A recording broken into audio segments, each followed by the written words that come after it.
లో కాంగ్రెస్ పార్టీ అధికారంలోకి వచ్చిన తర్వాత సచివాలయం కేంద్రంగా కొన్ని వింత సంఘటనలు జరుగుతూనే ఉన్నాయి. మంత్రి పేషీలో ఒక నకిలీ అధికారి అని చెప్పి, ఏకంగా మంత్రి పేరు చెప్పి డబ్బులు కాజేశారని చెప్పి, రకరకాలుగా ఒకానొక సందర్భంలో అయితే యూనిఫామ్ సర్వీసెస్లో కూడా ఒక నకిలీ వ్యక్తి ఎంటర్ కావడం మనం చూసాం. మరి అక్కడ అధికారులు, అధికార యంత్రాంగం లేకుంటే మంత్రివర్గంలో ఆయన పేషీలో జరిగినటువంటి అంశాలు మంత్రి సూచనలో లేవా, ఆయన కనుసైగలో లేవా, కనీసం ఆయన పట్టించుకోవడం లేదా అనే రకంగా అనుమానాలు కూడా వ్యక్తమవుతున్నాయి. ఇప్పుడు తాజాగా తెలంగాణ సచివాలయంలో ఐటీ శాఖ మంత్రి శ్రీధర్ బాబు పేషీలో మంత్రి పేషీ పేరుతో ఒక భారీ మోసం తెరమిరికి వచ్చింది. ఐటీ మంత్రి పేషీని అడ్డాగా చేసుకొని ప్రాజెక్టు మంజూరు చేస్తామంటూ 1,77,00,000 రూపాయలు తీసుకొని మోసం చేశారట. మియాపూర్ ఐటీ ఇంజనీర్ను లక్ష్యంగా చేసుకొని నకిలీ పత్రాలతో 1,77,00,000 రూపాయలు కాజేశారు కేటుగాలు. అయితే మంత్రి ఓఎస్డీ లెటర్ హెడ్లు, నకిలీ పత్రాలు చూపి మోసం చేసినట్టుగా తెలుస్తోంది. అయితే బాధితుడి ఫిర్యాదుతో 6 పైన కేసు నమోదైంది. ఏకంగా ఆయన పేషీని అడ్డాగా మార్చుకొని మియాపూర్ ఇంజనీర్ని టార్గెట్గా చేసుకొని 1,77,00,000 ఏం చెప్పారు మరి? ఆ వ్యక్తి ఎందుకు ఇచ్చాడు 1,77,00,000 అంటే ఒక ప్రాజెక్టు మంజూరు చేస్తామని చెప్పుకొచ్చారట. దీనికి వాళ్ళు ఉపయోగించుకుంది మంత్రి ఓఎస్డీ లెటర్ హెడ్లు, ఆ తర్వాత నకిలీ పత్రాలు.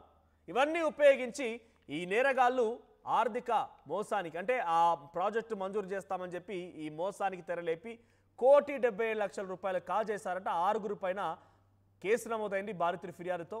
మరిన్ని అప్డేట్స్ తెలుసుకునే ప్రయత్నం చేద్దాం. ప్రతినిధి మధు సిద్ధంగా ఉన్నారు. మధు, సో తెలంగాణ రాష్ట్రంలో కాంగ్రెస్ పార్టీ అధికారంలోకి వచ్చిన తర్వాత కొన్ని వింత సంఘటనలు జరుగుతూనే ఉన్నాయి. ఒక అధికారి నకిలీ అధికారి అని చెప్పి సచివాలయంలో మనం గతంలో విన్నాం. ఆ తర్వాత ఒక యూనిఫామ్ సర్వీసెస్లో కూడా నకిలీ అధికారి వచ్చాడని, ఆ తర్వాత మంత్రి పేషీలో ఇప్పుడు జరిగిన సంఘటన మరొకటి. 1,77,00,000 రూపాయలు ఆ వ్యక్తి ఎవరికి ఇచ్చాడు? ఇదంతా కూడా మంత్రి శ్రీధర్ బాబు పేషీలోనే జరిగిందా? ఆయన ఆ పేషీలో జరిగిన సంఘటన ఇదంతా కూడా, లేకపోతే ఆ పేషీ పేరుతో ఇంకేదైనా క్రియేట్ చేశారా?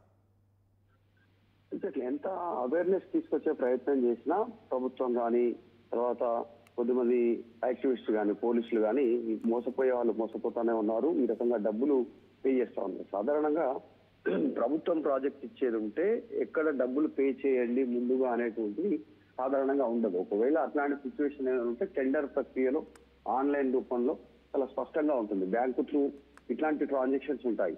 వీళ్ళు అయినా కూడా మోసపోతున్నారు. ప్రాజెక్ట్ ఇస్తామనేటువంటిది తెలంగాణ సచివాలయంలోనే దీనికి సంబంధించినటువంటిది కాస్త కలకలం రేగుతా ఉంది. పేషీ పేరుతోని మోసం చేయడం, ప్రాజెక్ట్ ఇస్తామని 1,77,00,000 తీసుకోవడం అంటే మామూలు విషయం కాదు. అది కూడా ఒక ఐటీ సాఫ్ట్వేర్ ఇంజనీర్ని ఈ రకంగా మోసం చేశారంటే ఎంతగా నమ్మించుంటారు. ప్రభుత్వం నుంచి మేము మీకు ఈ ప్రాజెక్టు మంజూరు చేయబోతా ఉన్నానటువంటిది ఫేక్ లెటర్ హెడ్లు, దీనికి సంబంధించినటువంటి ఫేక్ డాక్యుమెంట్స్ ఇవన్నీ చూపించే ప్రయత్నం చేశారంటే యాజ్ ఇట్ గా సేమ్ ఒరిజినల్ గా మంత్రి పేషీ నుంచి లెటర్స్ ఎట్లా వస్తాయో లెటర్ హెడ్స్ అట్లా తయారు చేసి ఫేక్ గా మోసం చేసే ప్రయత్నం చేశారు. తర్వాత వాళ్ళు రియాక్ట్ కాకపోవడంతో పోలీసులను సంప్రదించడంతో ఇది ఫేక్ అని తేలడంతో ప్రస్తుతం కూపీలాగుతా ఉన్నారు. డైరెక్ట్ గా మంత్రి పేషీ పేరు చెప్పి ఫేక్ లెటర్ హెడ్లు చేశారు కాబట్టి వాళ్ళని పట్టుకునే దిశగా పోలీసులు కేసు నమోదు చేసి దృష్టి సారిస్తా ఉన్నారు. ఇట్లాంటి ఘటనలకు దూరంగా ఉండాలని గతంలో చెప్పింది ప్రభుత్వం కానీ, పోలీసులు కానీ పదే అవేర్నెస్ తీసుకొచ్చే ప్రయత్నం చేస్తా ఉన్నారు. సైబర్ నేరగాళ్ళు ఉంటారు, మిమ్మల్ని నమ్మించే ప్రయత్నం చేస్తారనేటువంటిది పోలీసుల రూపంలో, పొలిటీషియన్ల రూపంలో, ఇప్పుడు ప్రాజెక్ట్ ఇస్తామనేటువంటి రూపంలో ఏదో రకంగా మోసపోతూనే ఉన్నారు ప్రజలు. సో అంత అవేర్నెస్ తీసుకొచ్చినా కాస్త ఇట్లాంటి వాటికి అలర్ట్ గా ఉండాల్సినటువంటి అవసరం ఉంది. కాకపోతే ఓఎస్డీ లెటర్ హెడ్లను తయారు చేసినటువంటి విధానంతో ఆ ఇంజనీరు, సాఫ్ట్వేర్ ఇంజనీర్ మోసపోయినట్టుగా తెలుస్తా ఉంది. మియాపూర్ సంబంధించినటువంటి ఐటీ ఇంజనీర్. అంటే మధు, ఒకటి ఇదంతా జరిగింది సచివాలయం కేంద్రంగా ఐటీ శాఖ మంత్రి ఆయన పేషీలోనే ఎవరైనా పనిచేస్తున్న అధికారులు లేకపోతే పనిచేస్తున్న వ్యక్తులు చేశారా, ఇతర వ్యక్తులు చేశారా? అంతా ఎక్కడ జరిగింది? ఈ యొక్క స్కామ్ అంతా ఎక్కడ జరిగింది? ఇదంతా కూడా ఆన్లైన్ లో అప్రోచ్ అవ్వడము, ఐటీ సంబంధించినటువంటి ఇంజనీర్ ని మేము మీకు ప్రాజెక్ట్ ఇస్తాము, దానికి ఇంత ఖర్చు అవుతుందని దశల వారీగా అమౌంట్ జమ చేసుకున్న తర్వాత జరిగిన మోసాన్ని తర్వాత గుర్తించారు. ఇది ఎక్కడ కూడా సెక్రటరేట్ వేదికగా జరగలేదు. సాధారణంగా ఇట్లాంటి సెక్రటరేట్ వేదికగా జరగవు, కానీ సెక్రటరేట్ పేరుని వాడుకొని ఇట్లాంటి వాళ్ళు మోసం చేసేటువంటి ప్రయత్నం చేస్తూ ఉంటారు. ఆ మోసపోయినటువంటి వాళ్ళు ఐటీ ఇంజనీర్ ఉన్నారు. దీనిపైన సీరియస్ దృష్టి ఉంది పోలీసులు కూడా. ఈ జరిగినటువంటి మోసం పైన వాళ్ళని పట్టుకునేటువంటి ప్రయత్నం చేస్తూ ఉన్నారు. వారి నుంచి రికవరీ చేసే ప్రయత్నం కూడా చేస్తున్నారు. ఇది మొదటి సంఘటన కాదు. ఇట్లాంటి గతంలో అనేక సంఘటనలు జరిగాయి. కాబట్టి అలర్ట్ గా ఉండాల్సినటువంటి బాధ్యత మనదే. సో ఈ అంశం కాస్త విస్మయాన్ని గురి చేస్తోంది. ప్రభుత్వం ఐటీ శాఖ నుంచి ప్రాజెక్ట్ ఇస్తామని చెప్పడం అనేటువంటిది ఒక కొత్త కేసు ఇది.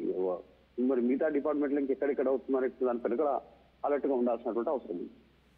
రైట్. సో ప్రస్తుతానికి ఆరుగురు ఎవరు అంటే ఎవరెవరిపైన ఫిర్యాదు అందింది, వారి డీటెయిల్స్ ఏమైనా తెలుస్తున్నాయా? వారు ఏ రకంగా అయినా కాంగ్రెస్ పార్టీతో లింకప్లో కానివ్వండి, లేకుంటే సంబంధిత మంత్రితో లింకప్లో కానివ్వండి, ఇంకేదైనా ఉన్నారా? లేదంటే పూర్తిగా సైబర్ ఫ్రాడ్గా, లేకపోతే ఒక్కొక్క మోసం చేయాలనే ఉద్దేశంతోనే కొంత వాళ్ళు ఈ రూపాన్ని దాల్చారని చెప్పాలా?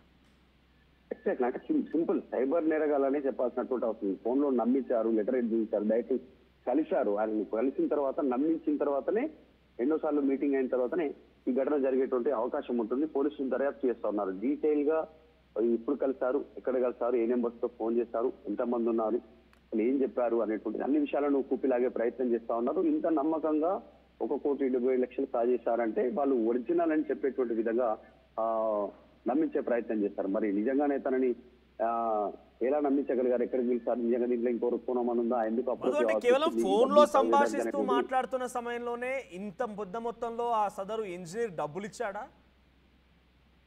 ఎగ్జాక్ట్ అంటే ఇంకా తేలాల్సి ఉంది. ఇంకా పూర్తి కేసు మోసపోయినా అనేటువంటిది మాత్రమే తను ఫిర్యాదు చేస్తారు.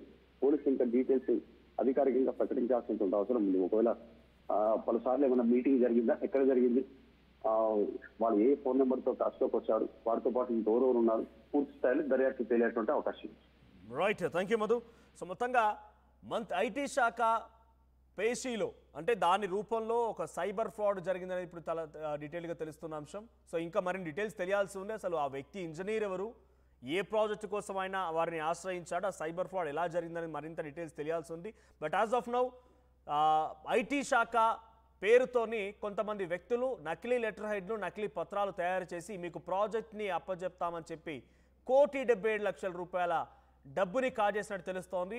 ఆ బాధితుడి యొక్క ఫిర్యాదు మేరకి 6 పైన కేసు నమోదైంది. సో దయచేసి ఈ సంఘటన ద్వారా డెఫినెట్గా అటు రాష్ట్రంలో అధికారులు కాంగ్రెస్ పార్టీ మంత్రివర్గంలో ఉన్నటువంటి మంత్రులు కానివ్వండి, అది శ్రీధర్ బాబు అయినా లేకపోతే ఇతరత్ర మంత్రులు ఎవరైనా కూడా దయచేసి డెఫినెట్గా పబ్లిక్ను కూడా అలర్ట్ చేయండి. ఎవరైతే ఇంజనీర్లు, కాంట్రాక్టర్లు ఈ రకంగా వస్తూ ఉంటారో వారిని కూడా ఒక కంట కనిపెట్టండి. ఎందుకంటే సెక్రటరియట్ లోపల అంత సవ్యంగా జరిగినా కూడా బయట సెక్రటేరియట్ పేరు చెప్పి రకరకాలుగా దందాలు కూడా జరుగుతూ ఉన్నాయి. కొంతమంది అతి కొంతమంది మీ దగ్గర ఫోటోలు తీసుకున్నవారో లేకపోతే మీకు పక్కకు వచ్చి నిల్చొని మాకు మంత్రి గారు తెలుసా అని రకంగా బయటకు వచ్చి కలరింగ్ ఇస్తూ మొత్తం మేము చక్కబెడతామని చెప్పి సామాన్యమైనటువంటి ప్రజల నుంచి లేకపోతే కొంత ఏదైనా ప్రాజెక్టు గురించి రావాలనో, ఓ కాంట్రాక్టర్నో, ఇంకేదైనా బిల్లులు రావాల్సిన వాటి బిల్లులు రాకుండా ఉన్న సందర్భంలోనో మీ పేర్లు చెప్పి వాళ్ళు బయట దందాలు చేస్తున్నారు, డబ్బులకు దోచుకుంటున్నారు, డబ్బులు కాజేస్తున్నారు. సో దయచేసి అటువంటి వారిని ప్రోత్సహించకండి. అటువంటి వారు ఎవరైనా కనుక మీ దృష్టిలో ఉంటే వెంటనే వారిని పైన మీరే కఠినాత్మకంగా చర్యలు తీసుకోవాల్సిన అవసరం కూడా ఉంది. సో మంత్రివర్గం మంత్రులు డెఫినెట్గా ఈ చర్యలు తీసుకుంటారని ఆశిద్దాం. సో మీ అభిప్రాయం ఏంటి? ఈ నకిలీ పత్రాలు సృష్టించి 1,77,00,000 రూపాయలు కాజేసిన వారిని త్వరగా అదుపులోకి తీసుకుంటామని పోలీసులు చెప్తున్నారు. సో మరీ ముఖ్యంగా మీ దగ్గరికి ఎవరైనా కనుక నాకు ఆ మంత్రి తెలుసు, ఈ ఎమ్మెల్యే తెలుసు, ఆ ఎంపీ తెలుసు అని చెప్పి మీ దగ్గరికి వచ్చి మీ పనులు చేయిస్తామని మీ దగ్గర నుంచి డబ్బులు కాజేసే ప్రయత్నం చేస్తే ఎట్టి పరిస్థితుల్లో విశ్వసించకండి. ఏ మంత్రి, ఏ ఎమ్మెల్యే, ఏ ఎంపీకు డైరెక్ట్గా